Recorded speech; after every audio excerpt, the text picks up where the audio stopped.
প্রিয় দর্শক, আমাদের দেশে আসলে পুরানো স্মৃতি এমন একটা জিনিস যে একটা ভাস্কর্য নির্মাণ করছে খুব পুরানো।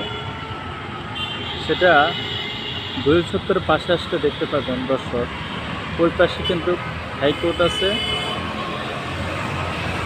আর একটু পাশেই রমনা কালী মন্দির, আর একটু পাশে গেলেই শাহবাগ কিংবা টিএসসি আছে। এই জায়গার পরিবেশ অনেক শান্ত স্বভাব। দেখুন প্রিয় দর্শক,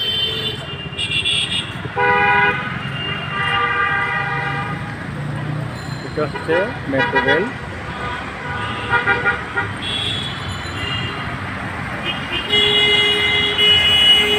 দিয়ে গেছি বাস থামানো, অনেক সুন্দর পরিবেশ, খুব ভালো লাগছে দেখতে। যে মঞ্চায় ঘুরতে আসেন, ভালো লাগলে সাবস্ক্রাইব করবেন।